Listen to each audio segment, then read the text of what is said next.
Tranquil shores of the oceans mask an underwater world with a frightening and violent past. Very real monsters once prowled these depths, then vanished, leaving behind stunning proof of their existence.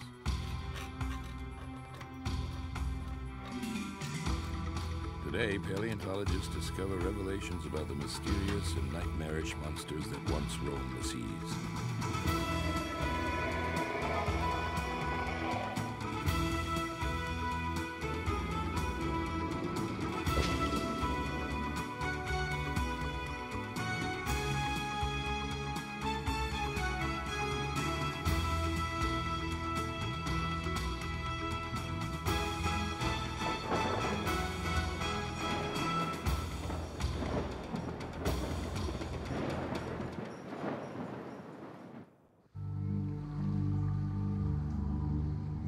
In the ocean, safety has always been an illusion.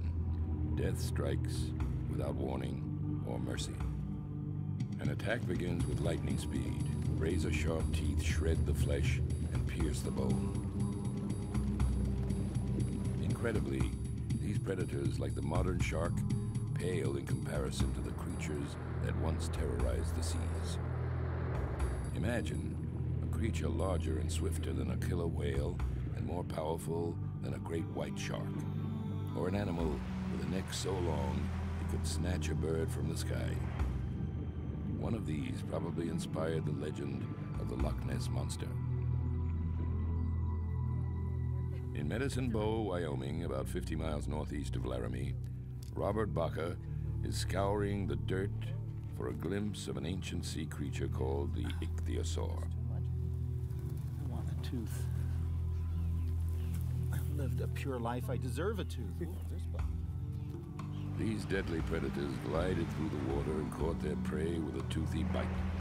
While dinosaurs ruled the Earth from 245 to 65 million years ago, reptiles ruled the sea. Ironically, their ancestors thrived on land and stalked their prey on 4 sprawling legs, but the pressures of survival forced them to adapt to life in the sea.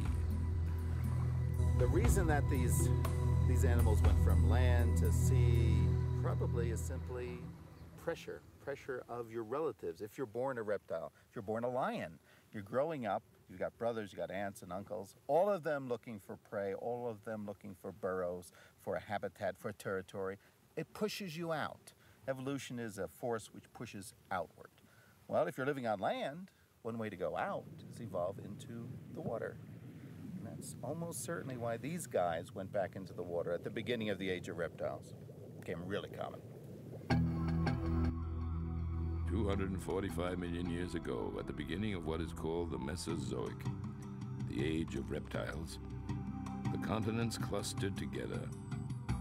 Nutrient-rich water encircled the Earth, creating a global ocean called the Tethys. These nutrient-rich waters were ideal for the tiniest of sea creatures, plankton. In Tethys, plankton multiplied to record numbers, filling the oceans in far greater quantities than now exist.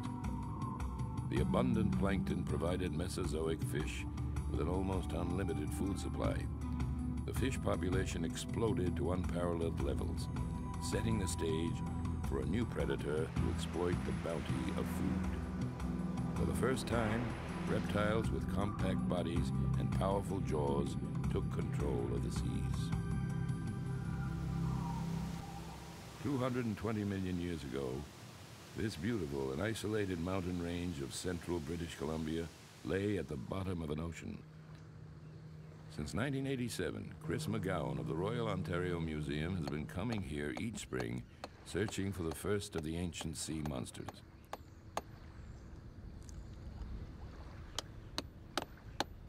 While most paleontologists chip slowly through the rock, McGowan and his team use harsher methods.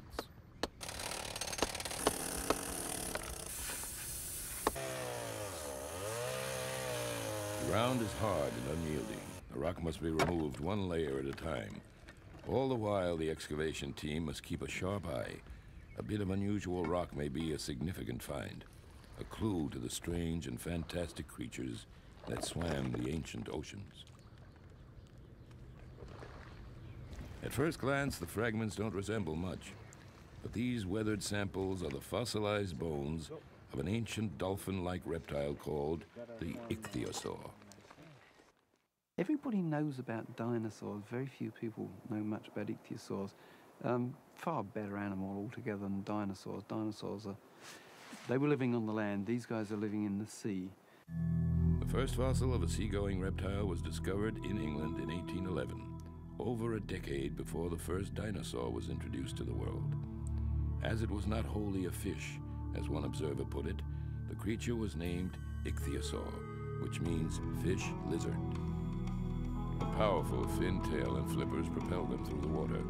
They could achieve bursts of up to 45 miles per hour, the speed of a modern jet-powered boat. As descendants of land reptiles, they still needed to breathe air, so they had nostrils high on their snouts. Their jaws, filled with razor-sharp teeth, made them predators to be reckoned with. Some were the size of a salmon, others as large as a whale. Their most prominent feature was their large eyes, the size of cantaloupes, for hunting at twilight or in dark waters. Ichthyosaurs were the first to exploit the abundant food supply in the oceans. At first, none challenged their domination. They harvested the seas, feasting on squid and giant ammonites, a shellfish 3 feet in diameter. But ichthyosaurs may have had an appetite that also included each other. For a few years, people debated whether this was evidence of cannibalism, but it's quite sure that these are real individuals that belong to the animal containing them. They are in fact babies, and there's one famous specimen where there's an offspring actually in the process of being born at the time of death. I think actually this was a post-mortem birth. This happens with animals after they've died. They decompose. The gas pressure in the abdomen pushes the fetus out. Since reptiles lay eggs, evidence of live birth shows how well adapted to life in the water these one-time land dwellers had become. Though they still needed to breathe air, baby ichthyosaurs were born underwater. With each new generation, the basic design of the ichthyosaur was also beginning to change. Over 100 million years, they lost their stocky reptilian shape and evolved a sleeker, more streamlined silhouette. It's the bullet-shaped, built-for-speed design that nature reproduces with the bottle-nosed dolphin.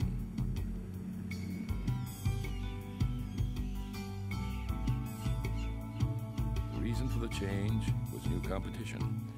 Other reptiles